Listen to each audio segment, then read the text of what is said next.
All right, let's pick up our second hour and left off Haideți să începem a doua oră, where we left off with all the rich people in Corinth.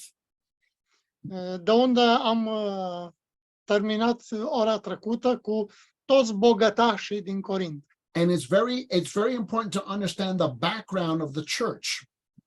E foarte important să înțelegi contextul bisericii. We have the same problem where I live. Noi avem aceeași problemă aici unde locuim. People who lived in the countryside all their life now move into the city, they get jobs, they have money, and now they got power. Oameni care au trăit la sate, au venit la oraș, au slujbe, servicii bune, acum au bani și au putere. The wealth and the financial prosperity of the people led to a lot of corruption and perversion. Prosperitatea oamenilor duce la corupție și pervertire. In fact, the Roman Emperor Nero, he was very comfortable in Corinth. He loved to visit Corinth. De fapt, Nero, imperatorul Nero, se simțea foarte bine în Corint și plăcea să-l viziteze. Nero never visited Sparta, never visited Athens, but he spent a lot of time in Corinth. I wonder why. Nero n-a vizitat niciodată Atena sau orașe de astea mai faimoase, dar îi plăcea să meargă la Corint. Întrebarea e de ce? So the Corinthians were very lewd as much as they were very learned.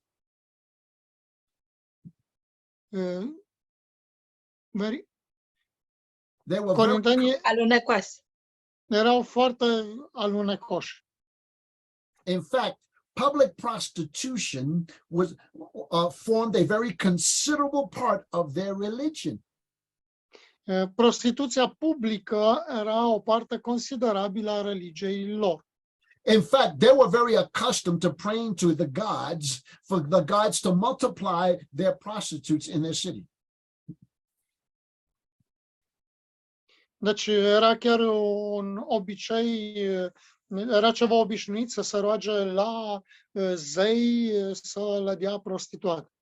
They didn't think that there was anything wrong with having sexual encounters with temple prostitutes. Și pentru ei nu era nimic rău să aibă contacte cu prostituatele la templu, era o formă de închinare. In fact, most people considered it as an act of worship to their gods. De fapt, majoritatea considerau lucrul acesta ca un act de închinare la zeii lor. In fact, in the English language, we have a phrase which says to Corinthianize.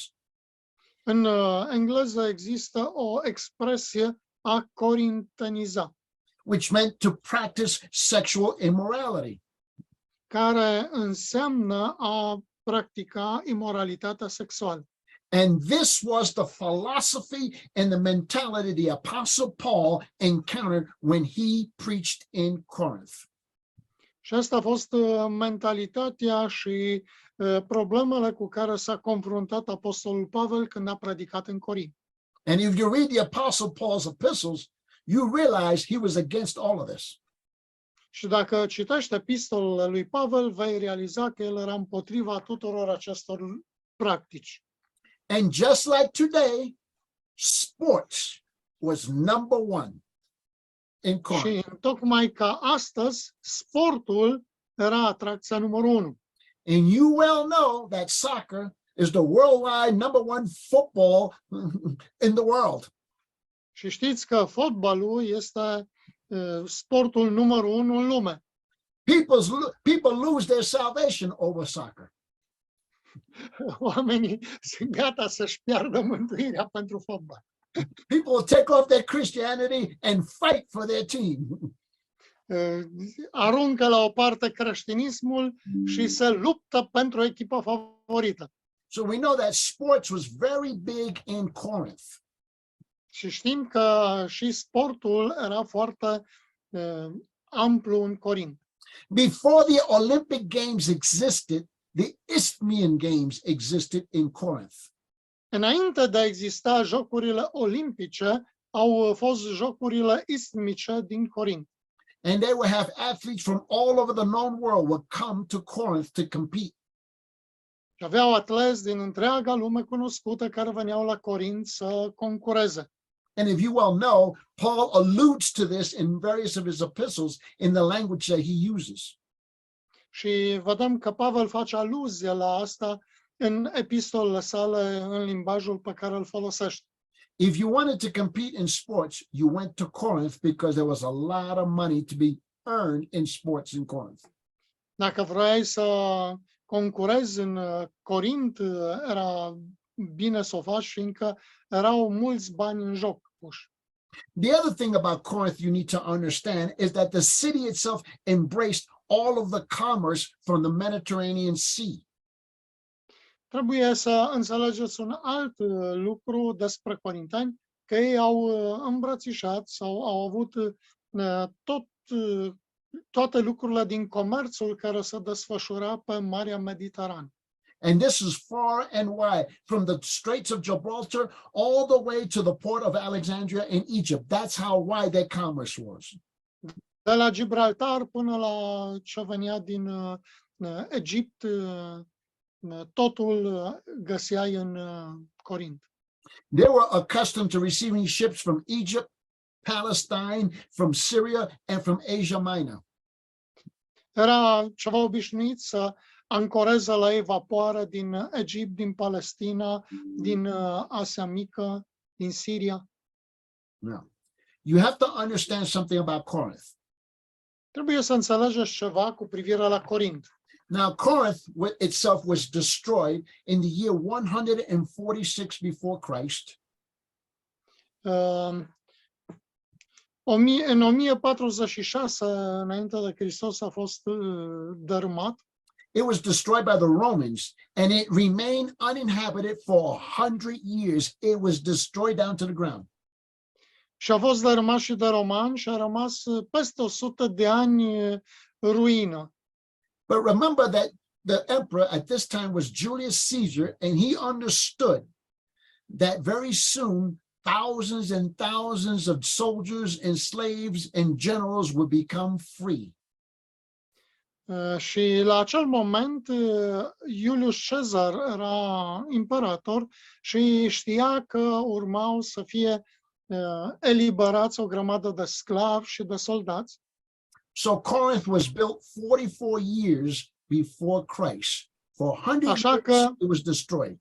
Corintul a fost reclădit în anul 44 înainte de Hristos, la 100 de ani după distrugerea lui.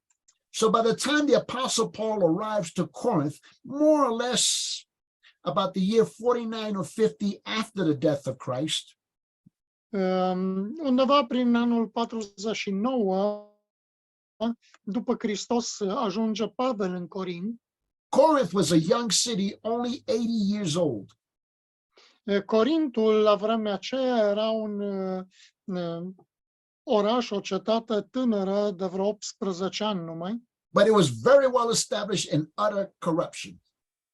Dar era foarte bine împământenită în corupție. So by the time Paul gets there, there's about 80,000 people now living in the city. Erau cam 80.000 de oameni care locuiau în oraș la vremea aceea. And Corinth became the third most important city in the Roman Empire. Și Corintul a devenit al treilea oraș ca importanță în cadrul Imperiului Roman. Rome was the first city of the most power. Roma a fost prima cetate, primul oraș cu cea mai mare putere. Alexandria became the second most important city. Alexandria a fost al doilea oraș ca importanță. And Corinth became the third most important city. Și Corintul a fost al treilea ca importanță. Now, you also have to understand something about Corinth. Okay? Trebuie să înțelegeți ceva legat de Corint. It grew fast and powerful and rich because it was known as the master of harbors, the master of harbors. Trebuie să înțelegeți că corintenii erau experți în porturi. It was the crossroads of Greece. era de fapt punctul de trecere al Greciei. And when the ships, they would take a shortcut through Corinth in order to avoid going down to the bottom of Corinth and over North Africa, where the pirates were waiting for the ships. Și pentru ca navele comerciale să nu mai ocolească peninsula, ele treceau prin Corint, printr-un canal. So instead of going all the way around the southern part of Greece, they would bring the ships to the harbor and they would roll the ships on these huge trees, and they would roll them from about 5 miles to the other side. Și ca să nu mai ocolească prin sudul Greciei corabile, ele din port erau transportate pe bușteni ca un fel de, cum zice, rolare, căi de rulare în partea cealaltă a peninsulei. And the ship owners were paid to do this in order to avoid their ships being sunk. Și bineînțeles că corăbierii plăteau pe corinteni să facă tranzacția asta. But Corinth had a rule, they had a law. Dar Corintul avea o regulă, o lege. All of the sailors on the ship could not push their ship. Nimeni din echipajul vasului nu putea să ajute la transportarea lui, adică să-l împingă pe rolele alea. They had to disembark their ship and stay for 2 weeks in the city of Corinth to spend their money. Astfel, ei trebuiau să petreacă 2 săptămâni cel puțin în Corint și timp în care își cheltuiau banii. So who pushed the ships from the west to the east and from the east to the west? It was the poor man who had no education. Cine erau cei care împingeau navele din est spre vest sau vest spre est? Oamenii aceia săraci care n-aveau educație. And he became very rich with no education. Dar, deși n-aveau educație, și ei au devenit foarte bogați. The bars, the cantinas, the taverns, they became filthy rich. Au fost o grămadă de cantină, de taverne, astea care s-au îmbogățit. So this is the background to Corinth. Ăsta e contextul Corintului. We have the same problems where I live. Avem aceeași problemă aici unde trăim. I live in Cusco. It's a tourist city. Trăiesc în Cusco, un oraș turistic. Every conceivable corrupt person in the world who wants to go on a tour comes here. Orice persoană coruptă din lume vine să facă un tur pe aici. So now, if you understand a little bit about the background, dacă înțelegi puțin din context, now we have to ask a question. Why did Paul write this second letter? Why did he write this second letter?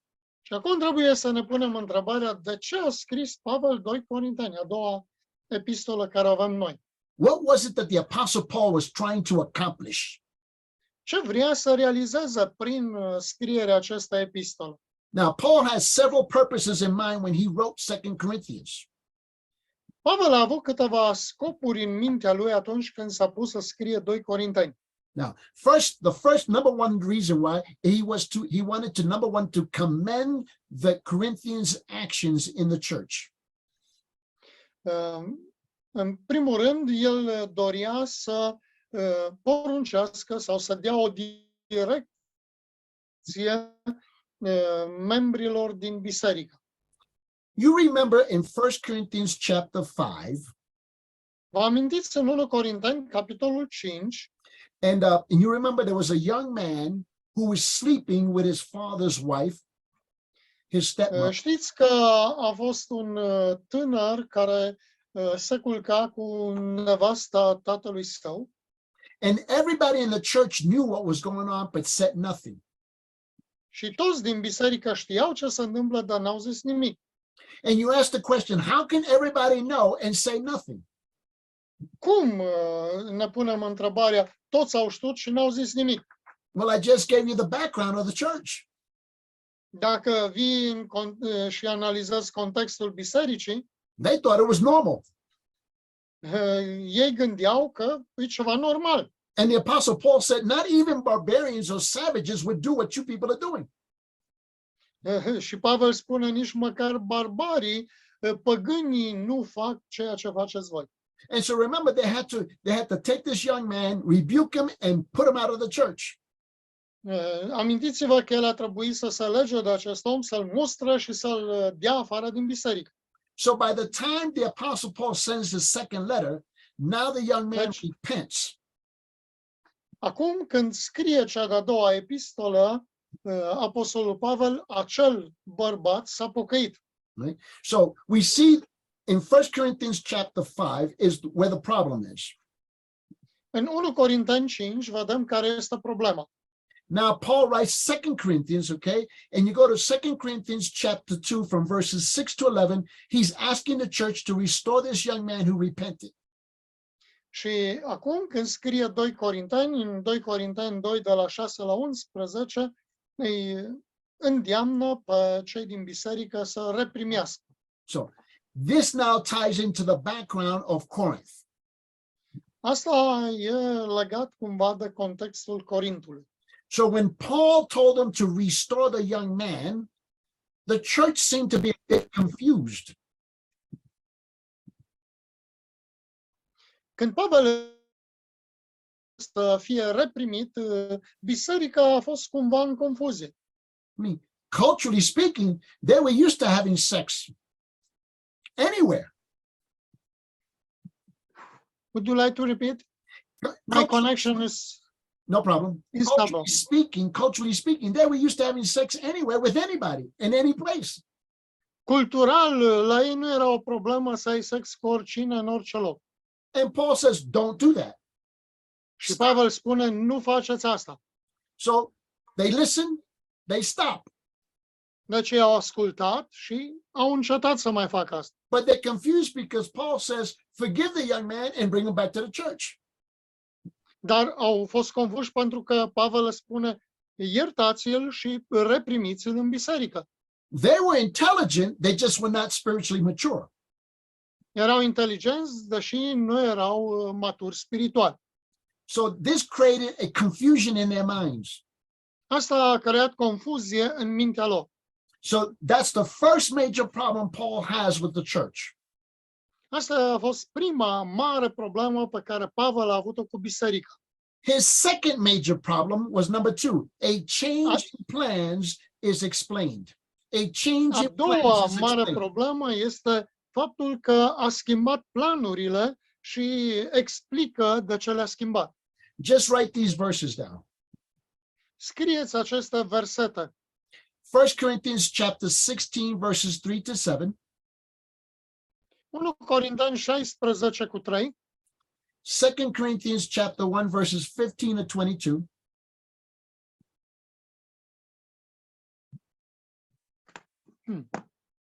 Second Corinthians chapter 1 verses 15 to 22.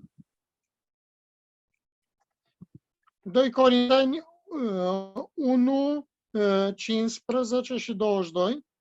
Now remember, Paul had always intended to visit them in Corinth, but he had to change his plans.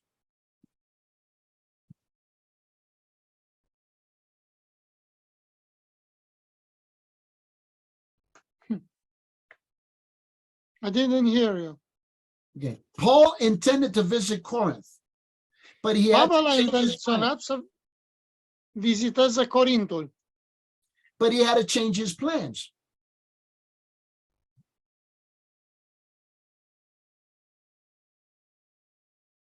Dar a trebuit să-și schimbe planurile. And because he changed his plans, the immature Corinthians got upset at him.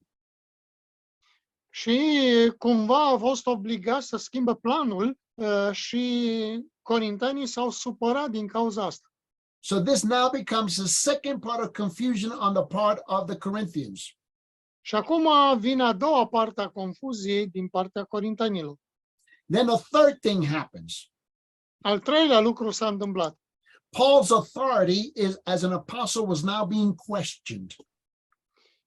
autoritatea lui Pavel ca apostol a fost pusă sub semnul întrebării.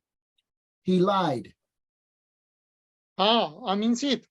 He said he was going to come and he did not come.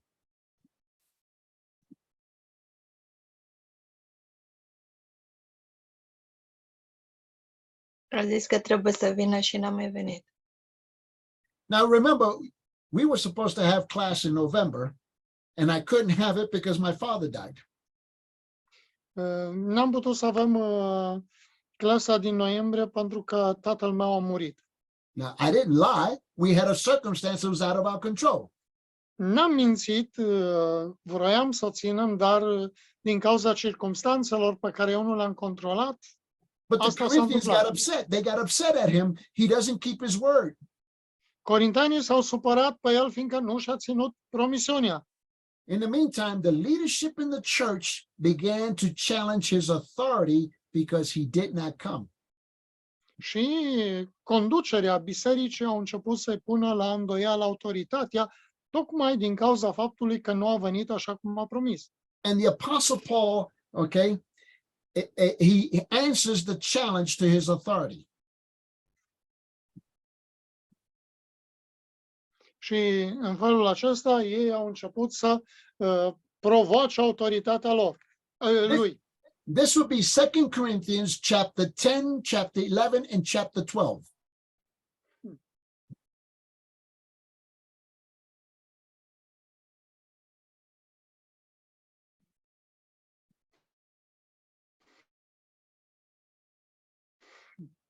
Sorry, I didn't hear you. My connection is very bad. No problem. You know what? Just let's put Paula to work. Let's put Maureen to work. Put Maureen to work. Okay. I Put somebody to work. this because here. Okay, so I will translate that. Okay, then go ahead. Don't worry about it, Marshall. We got Marin. Can you repeat the last sentence about the challenge his authority? Paul's authority as an apostle is now being questioned. Deci autoritatea apostolului Pavel a fost pusă sub semnul îndoielii. Have you noticed that a lot of circumstances makes it appear something that it's not? Nu știu dacă ați observat, dar câteodată aparențele sau unele circumstanțe fac ca unele lucruri să pară ceea ce nu sunt. Now remember, Paul is not physically in Corinth while all this is going on. Vă rog să vă amintiți că apostolul Pavel nu era fizic în Corint când lucrurile acestea s-au întâmplat. The fourth thing is that Paul writes them a letter for his planned visit to Corinth. Și al patrulea lucru este că apostolul Pavel le scrie o scrisoare cu privire la planul său de a vizita. And he wants them to prepare a plan for his visit. Și el dorea ca ei să pregătească vizita sa. But this is 2 Corinthians chapter 13. Și asta o găsim în 2 Corinteni, în capitolul 13. Now, a fifth thing is taking place. He's in the middle of raising an offering for the Jews that were suffering, the believers in Jerusalem. Și al cincilea lucru se întâmplă, Pavel era preocupat cu strângerea unei colete pentru credincioșii din biserica din Israel, pentru evrei. So he has encouraged them to give an offering to the Jerusalem saints. Și încurajează să strângă și ei fonduri pentru credincioșii din Israel. So this is 2 Corinthians chapter 8 and 9. Și asta e 2 Corinteni, capitolul 8 și 9. And then we get to 2 Corinthians chapter 4, verses 1 and 2. 2 Corinthians chapter 4, verses 1 and 2. Și apoi ajungem în 2 Corinteni 4, unde ne arată versetele 8 cu 9. Where the Apostle Paul was being accused of wrong motives. Unde apostolul Pavel era acuzat cu acuzații false, având motive ascunse. Now, the majority of the people by this stage had repented from their personal sins. Și majoritatea credincioșilor din această biserică s-au pocăit de păcatele lor și de trăirea lor păcătoasă. but they're being led to believe that Paul sinned and had not repented of his sins. Dar erau provocați să creadă că apostolul Pavel avea o trăire păcătoasă și nu se pocăiește de ea, nu are o viață sfântă. So by this time, there's a very strong minority membership. There's a small group in the church who's now pushing for Paul to be exposed. Și acum avem o minoritate destul de influentă, totuși în biserică, care dorea ca Pavel să fie expus. They challenged Paul's authority. Au provocat, au criticat autoritatea lui Pavel, They suspected his motives. erau suspicioși cu privire la intențiile sale, They questioned the validity of his ministry and his position. au pus la îndoială validitatea lucrării sale și a învățăturilor sale. And now Paul is responding to the believers with a very amazing mixture of tender love and a stern rebuke. Și acum apostolul Pavel reacționează și trimite credincioșilor o scrisoare în care el, pe de o parte, arată o dragoste pasională față de ei, pasionată, dar în același timp și cuvinte ferme, clare. Now remember that it's a small minority that is challenging him, but the majority of the church will say nothing and do nothing. Vă amintiți că o minoritate e cei care contestă pe Pavel, dar problema era că majoritatea nu făcea nimic, era tăcută. The problem is not the minority. The problem is the majority who remains silent. That's always the problem. Problema nu era cu minoritatea care făcea tulburare, ci problema era cu majoritatea care nu făcea nimic, rămânea tăcută, nu era ignorantă, nepăsătoare. In the middle of a church fight, the majority of people, they don't want anything to do with the fight. They just want peace, but they want peace at any cost. De obicei, când există o tulburare sau o ceartă, majoritatea nu vrea ca lucrurile să fie duse înspre tulburare, ci vor să fie pace, dar o pace obținută cu orice cost, la orice preț. So if you want peace at any cost, then truth gets thrown out the window. Și atunci când noi vrem pace cu orice preț, adevărul e suprimat. And when a pastor finds himself in that position, he has Și no way out. Și când un pastor intră într-o astfel de situație, nu prea are scăpare, nu prea are o ieșire din astfel de... Either you run or you stand and fight. You run or you stand and fight. Deci, lucrurile sunt simple. Fie pastorul fuge de provocare, fie el rămâne ferm și luptă pentru adevăr, pentru ce trebuie. And for those of you who've been involved in church fights, you know it's always ugly. Și pentru cei care ați fost implicați în certuri în cadrul bisericii dintre voi, știți că lucrurile ajung să fie urâte. Se So complică. how does Paul address this issue? How does he present himself before the people and his accusers? Deci cum adresează apostolul Pavel o astfel de situație și cum se prezintă el în fața oamenilor, fiind provocat? How do you present yourself before your accusers and before the majority who will follow along just to try to keep peace? Și cum te vei prezenta tu în fața provocărilor și în fața majorității care vrea pace cu orice preț și ei vor urma doar obiectivul ăsta. Please remember, it's not if you're going to be accused, it's not if you will be attacked, it's when it happens. Țineți minte, nu e vorba despre când, dacă o să fiți atacați, dacă o să fiți acuzați, ci mai degrabă chestiunea e când se va întâmpla lucrul ăsta, mai devreme, mai târziu. So I want to look at how Paul begins to address this issue.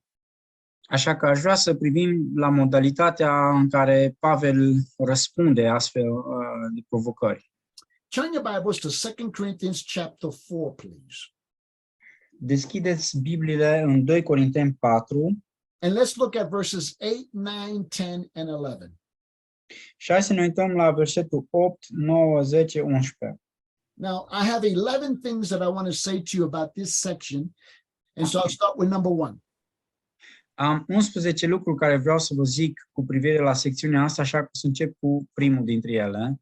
And we're going to call this, number one, the treasure of our stability and the showing forth of Christ. The treasure of our stability and the showing forth of Christ.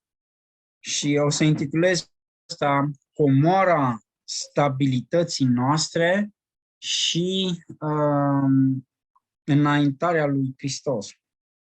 Look at verses 2 Corinthians chapter 4, verse 8, 9, 10, and 11. Uitați-vă la verset 2 Corinteni 4, 8 la 11. And what I want you to notice something about the Apostle Paul's unique ability to always say we instead of me. Și ceea ce aș vrea să observați este modul în care Apostolul Pavel în toate aceste versete se adresează cu noi suntem, în loc să vorbească la persoana întâi, eu sunt sau... Paul was very astute to be led by the Spirit to always speak in terms of we instead of me. Pavel a fost condus, călăuzit de Duhul Sfânt în așa fel încât întotdeauna să se adreseze la plural în loc să se adreseze la singular, la persoana proprie. And this becomes important when we find ourselves in a church conflict. Și asta e un punct critic, un punct important atunci când noi ne aflăm într-un conflict bisericesc. Because if I'm in the middle of a church conflict and I start saying me, then that means there's a you. Pentru că atunci când există o tensiune, un conflict și eu încep să mă adresez la singular, asta înseamnă că există și o altă parte. Partea cealaltă, tu. If there's a me and there's a you, automatically it sets up an adversary relationship. Dacă există un eu și dacă există un tu, întotdeauna inevitabil se va crea o tensiune între cele două persoane, o adversitate. But when Paul uses we, we're all in the same boat together. Dar atunci când Pavel folosește noi sau suntem, de fapt asta arată că suntem cu toții în aceeași corabie. Look what he says in verse 8. We are afflicted in every way, but not crushed, perplexed, but not despairing. Uitați-vă cum scrie el în versetul 8. Suntem încolțiți în toate chipurile, dar nu la strâmtorare. În grea cumpănă, dar nu deznădăjduiți. Look at verse 9. Persecuted but not forsaken, struck down but not destroyed. Versetul 9. Prigoniți, dar nu părăsiți, trântiți jos, dar nu omorâți. Look at verse 10. Always carrying about in the body the dying of Jesus, so that the life of Jesus also may be manifested in our body. Versetul 10. Purtăm întotdeauna cu noi în trupul nostru omorârea Domnului Isus, pentru ca și viața lui Isus să se arate în trupul nostru. Look at verse 11. For we who live are constantly being delivered over to death for Jesus' sake, so that the life of Jesus also may be manifested in our mortal flesh. Versetul 11. Căci noi, cei vii, totdeauna suntem dați la moarte din pricina lui Isus, pentru ca și viața lui Isus să se arate în trupul nostru muritor. Let me give you an example of this. I like to listen to a lot of classical music when I'm reading and writing here in my office. Haideți să vă dau un exemplu. Mie îmi place întotdeauna să ascult muzică clasică atunci când scriu sau citesc în biroul meu. So people think that I'm a little crazy because that's the only thing I listen to. Și oamenii cred că eu sunt puțin nebun pentru că numai asta ascult. But I find that it brings peace and it soothes the beast inside of me. Dar eu consider că asta mi-aduce pace și potolește bestia din mine. And so I was reading this great story, and I want to share with you because there's a point to this. Și am citit o istorisioară grozavă pe care vreau să o împărtășesc cu voi. When somebody accuses you, you automatically go into I and me. Când cineva te acuză, de obicei intri în modul eu, mine și pentru mine. Because when they accuse you, they're not accusing they and them. Pentru că atunci când se fac acuzații, ei nu zic ei și aceia, They're accusing you. ci te acuză pe tine. And so your natural reaction is to respond me and I. Și reacția ta naturală este să răspunzi cu eu și mine. And once we do that, we no longer point to Christ. Și în momentul în care noi facem lucrul ăsta, de fapt, noi nu mai îl nu mai îndreptăm privirea spre Hristos. Have you ever heard of Arturo Toscanini? Ați auzit de Arturo Toscanini? Right.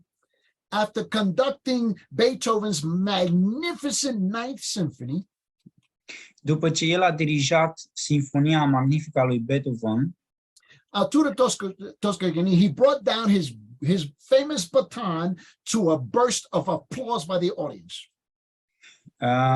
și-a dat ultima bagheta într-un tumult de aplauze. The audience went crazy. They bursted in a loud applause and they were yelling at him. Audiența a fost înnebunită, au exbunit în aplauze și ei îl ovaționau. Toscanini and his entire orchestra, they just kept repeatedly bowing down, and the people kept applauding. Și dirijorul împreună cu orchestra lui tot se închinau în fața mulțimii și ei continuau să-l aplaude. And when the cheering finally came down, Și când s-a potolit ovaționarea și aplauzele, Toscanini, he turned back to the orchestra, to all of the musicians, and he leaned over his podium and looked at them. dirijorul Toscanini s-a întors pe muzicienii din orchestră și s-a plecat înaintea lor. He looked at all of them in their eyes and he whispered to them. S-a uitat direct în ochii lor și le-a șoptit. He said, "Gentlemen, I am nothing.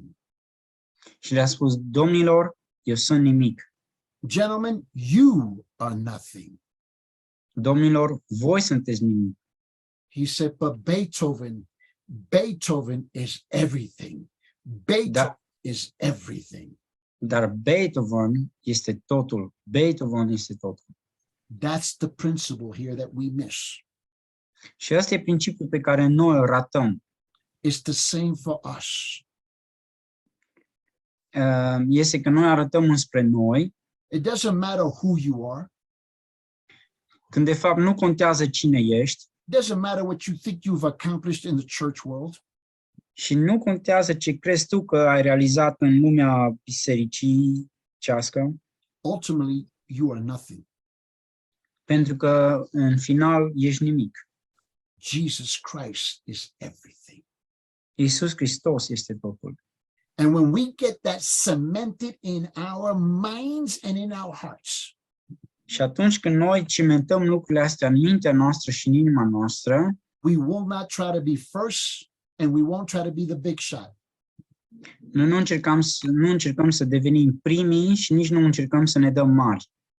We're just going to have to be satisfied to be the least of all the saints that God uses in his almighty hand. Noi trebuie să ne mulțumim cu a fi slujitorii sfinților pe care Dumnezeu i-a adus împreună în biserica sa. If you understand that principle, when you're falsely accused, you can't be hurt. Dacă înțelegi principiul ăsta, atunci când ești acuzat pe nedrept, nu vei fi rănit. Let me ask you to turn your Bibles to the book of John, chapter 15, verse 5. O să vă rog să întoarceți cu mine în Evanghelia lui Ioan, capitolul 15, And Jesus put it this way. unde Domnul Iisus Hristos spune lucrurile așa. Jesus said that without me, you can do nothing. Domnul Iisus spunea așa, fără mine nu puteți face nimic. John chapter 15, verse 5 says, "I am the vine, you are the branches. He who abides in me and I in him, he bears much fruit, for apart from me, you can do nothing." Ioan 15, versetul 5 spune așa, eu sunt vița, voi sunteți mlădițele, cine rămâne în mine și în cine rămân, eu aduce mult rod, căci despărțiți de mine nu puteți face nimic. Not too long ago, I dealt with a pastor who has a church of more than 3,000 members. Nu cu mult timp în urmă am avut de-a face cu un păstor care avea o biserică de 3.000 de membri And he had been falsely accused of something. și el a fost acuzat pe nedrept de ceva. There was great jealousy in the leadership team who wanted him out. A fost multă invidie și conducerea îl vroiau dat afară. And he went to the platform to defend himself and say, me, I've sacrificed. Look what I've done for you. Și el a mers pe podium și a început să le spună, eu, iată ce am sacrificat eu pentru voi, ce am realizat eu în biserica asta. So they call me. Și așa că ei l-au Nu, l-au dat afară. You shouldn't have called me. El m-a sunat pe mine. You should not have called me, but they called me. M-a sunat și, deși nu trebuia să mă sune, totuși m-a sunat. And I realized that he had been falsely accused. The truth is, he was falsely accused. Și am realizat că era acuzat pe nedrept, chiar era acuzat pe nedrept, But he handled it all wrong. doar că el a reacționat greșit la asta. And I had to stand on that platform in front of his people and tell him, you are nothing. Și trebuia să stau acolo pe platformă în fața oamenilor care l-au acuzat pe nedrept și totuși să spun lui și lor, sunteți nimic. I am nothing. Eu sunt nimic. All we are the least of the saints being used by God in his almighty hand. Tot ce suntem noi, suntem cei mai neînsemnați dintre sfinți care suntem folosiți de Dumnezeu pentru gloria Lui. And if you and I agree we are nothing, Și dacă tu și cu mine ești de acord că suntem nimic, then these fools who are accusing you are less than nothing. atunci idioții ăștia care te acuză pe nedrept sunt mai puțin decât nimic. He had a single moment to save the hour. Au avut un singur moment de a salva situația. He could have just said, yes, I am nothing. I am but a servant in God's hands. Și putea să zică, da, ai dreptate, sunt nimic, sunt decât un slujitor umil în ochii lui Dumnezeu și în mâna lui, But he stood there in defiance. dar a stat acolo așa, în derâdere, în nepăsare And made a false accusation worse. și o complica situația mai rău decât era. Only to be voted overwhelmingly by the church to be removed as the pastor. Și asta a dus la un vot foarte mare de a-l da afară din postul lui de pastor. Not because the false accusation was true, Nu pentru că acuzațiile false erau adevărate sau nu, because he reacted to a false accusation instead of responding to the false accusation. ci pentru că el a reacționat în fața acuzațiilor false în loc să le dea un răspuns adecvat. There's a profound difference between reacting and responding. Este o diferență profundă între a reacționa și a răspunde. Are you responding or are you reacting?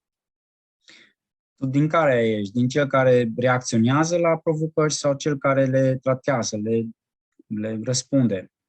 You could be right and you can be wrong in how you handle the situation. Tu poți să ai dreptate în ce se spune, dar totuși să greșești în modul în care tratezi situația. And all of us have seen this happen in the lives of other pastors that we know about. Și toți am văzut lucrurile astea că se întâmplă în viețile păstorilor pe care îi cunoaștem, despre care știm. Here's the second truth you need to understand. Iată un al doilea adevăr pe care trebuie să-l înțelegem. We will call this the treasure of suffering's purpose. The treasure of suffering's purpose. Și o să numim asta comoara scopului suferințelor. Somehow we got the idea we're not supposed to suffer. Nu știu de ce, dar avem impresia că noi nu ar trebui să suferim. I've reached the top of the spiritual food chain of the church. I'm the pastor. Am ajuns cumva în lanțul trofic bisericesc, în vârful piramidei, sunt păstorul bisericii And so I'm not supposed to suffer. și cumva eu cred că eu n-ar mai trebui să mai sufăr. My job is to comfort those who are suffering. Și că datoria mea e, de fapt, să-i mângâi pe cei care suferă. Let me ask you to turn your Bibles to 2 Corinthians chapter 4. Go back to 2 Corinthians chapter 4 Întoarceți înapoi la 2 Corinteni, capitolul 4, and look at verse 17 and 18. 17 and 18, 2 Corinthians chapter 4. și uitați-vă la versetul 17 și 18, 2 Corinteni 4, And the Apostle Paul says, unde Apostolul Pavel spune: For momentary, light affliction is producing for us an eternal weight of glory far beyond all comparison. Căci întristările noastre ușoare de o clipă lucrează pentru noi tot mai mult o greutate veșnică de slavă.